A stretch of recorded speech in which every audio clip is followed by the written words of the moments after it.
Hello, Aries, Sun, Moon, Rising, and Venus signs. Kamusta kayo? Sana po ay nasa mabuti kayong kalagayan.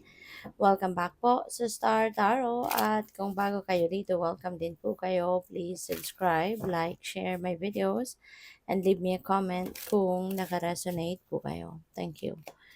So first message ni Aries, we have Nine of Swords. Ayan. So baka Aries, ang iba sa inyo, sobra kayong nag-worry. Nightmare, siguro nagna-nightmare kayo paminsan, ano? Because maybe that is overthinking.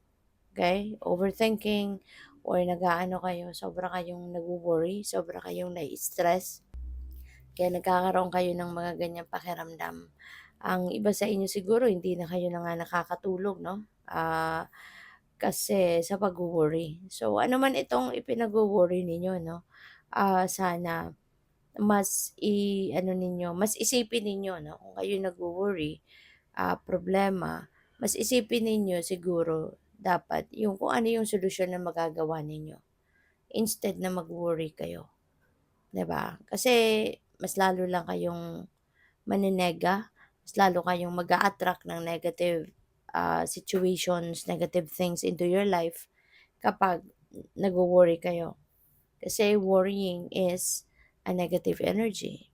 So, 'di ba, kung anong iniisip natin, ano yung nararamdaman natin, yun din ang naa-attract natin towards us.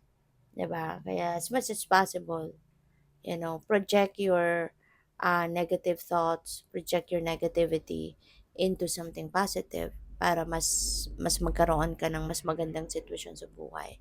Alright?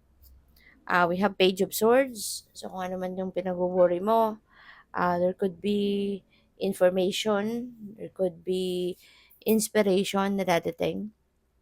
Maaaring meron ditong mag-a-advise sa'yo, merong magbibigay sa'yo ng additional information kung yun ang kailangan mo.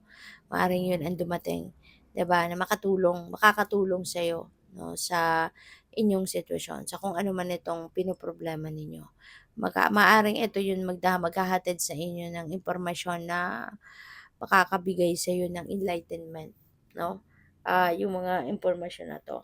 Or pupuwede rin na baka kayo mismo, kayo magre-research, baka kayo yung magtatanong, pag-aaralan ninyo 'to, research ninyo kung ano man ang sitwasyon na 'to at, maaari 'no, na makuha mo yung ano, yung mga impormasyon na kailangan mo at ikaw ay makakapag-ano na, ikaw ay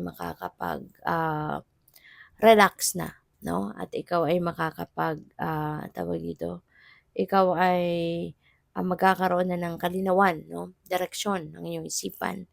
We have Ace of Pentacles, napakaganda, 'di ba? Kasi pera 'to. This is the beginning, 'no, of a beautiful change sa inyong, kaperahang aspeto. With the Ace of Pentacles energy, um, the beginning of kasaganaan, 'no, sa ano ninyo, sa kaperahang aspeto. This is the beginning of change pagdating sa inyong kaperahan, sa inyong, pagba-budget, 'no. Makakaluwag na ngayon yung ano mo, yung sitwasyon mo sa pera. And, yung perang ito could be in any area of life, 'no. I mean, could be in any, sources, I mean, 'no, iba-ibang puwedeng panggalingan nito at, 'yan ay makakaapekto 'no, sa inyo, hindi lang sa inyong kaperahan but, yung kasaganaan na 'to will affect 'no, in a beautiful way, any area of your life, 'di ba? Kasi luluwag na yung budget ninyo. So, kung ano man ang mga pangangailangan ninyo sa iba't ibang area ng buhay mo ay pupuwede mo ng matugunan. Kaya magiging mas maayos 'no, yung takbo ng pamumuhay. And, pupuwede rin 'no, na kung hindi man ito cold cash na dadating sa inyo, this could be financial opportunity na dadating na siyang mag-aano sa inyo, siyang magdadala 'no, ng kasaganaan, 'di ba? So, puwedeng may trabaho, puwedeng negosyo, puwedeng investment, mga ganyan, you know. So, yun, good luck sa'yo. Tsaka pupuwede rin na merong regalo sa'yo, inheritance, 'di ba? Pupuwedeng panalo 'no, mga winnings o kaya windfall, puwedeng gano'n. So, good luck. So, tignan natin kung ano pa ang ganap. And by the way, maraming salamat muna for subscribing. And if you haven't subscribed yet, subscribe na kayo. And also, maraming salamat din for not skipping the ads. Malaking bagay po yan sa akin. And also, please click the join button sa baba ng video kung gusto po ninyo na mag-join kayo sa membership. Okay? Salamat po. So, next card ninyo, fall in love with your own story. Alright? So, tawag dito, pakinggan ninyo yung inyong sarili, no? Mas pakinggan ninyo yung ano ninyo, yung inyong soul, yung inyong puso, 'di ba? Mas i-embrace ninyo kung ano yung sinasabi sa'yo ng isip at ng puso mo, 'di ba, ng soul mo, rather than, mas panigan mo kung ano yung mga sutsut sa'yo ng kung sino man, na mas panigan mo kung ano yung mga sinusulsul sa'yo ng ibang tao, okay? So, mas pakinggan mo yung galing sa sarili mo kasi mas alam mo 'yan, eh, 'di ba? Mas alam mo 'yan, mas kilala mo sarili mo, kaya mas 'yun ang dapat na pakinggan mo, mas 'yun ang dapat na intindihin mo. So, we have ambush fear with your ferocious dream. Ayan. So, huwag ka na matakot. Okay?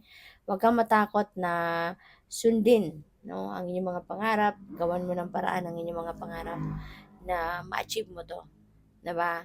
Kasi kung palagi kang matatakot, if you are going to be afraid, no, and sa pag-take action tungo sa iyong sa inyong, pangarap, ay naku, wala, sayang ng pangarap ninyo. Sayang ng mga dreams ninyo if you're just going to be, ah, dreaming talaga, 'no, kung mangangarap ka lang din, 'di ba? Mas magandang, ah, tuparin mo na 'to, mas magandang gawan mo ng paraan para ma-experience mo yung pangarap mo. 'Di ba? Rather than holding back dahil natatakot ka so walang mapupuntahan ng pangarap mo, sayang, 'di ba? Sayang ng energy mo sa pag-iisip ng kung ano yung papangarapin mo. Sayang ng panahon mo sa pag-i-imagine ng kung ano ang gusto mong ma-achieve sa buhay mo, 'di ba? So what else? We have the sacred flow of yes. Ayan. So, baka ngayon this sounds like okay then, sounds like this is also parang, approval, yung gano'n, 'di ba? So, parang meron ditong baka ano kayo, baka nagdadasal kayo for confirmation, baka naghihingi kayo sa divine ng clarity or a clear direction, 'di ba? So, maaaring kung ano yung iniisip mo, ito na yun ang sagot sa'yo. 'Di ba? Pupuwedeng go signal na 'to sa'yo, this is green light na sige go for it, 'di ba? Or sige tama 'yang iniisip mo, 'di ba? Nasa tama kang path, nasa tama kang daan kaya go for it, 'no? So this could be a go signal para sa'yo.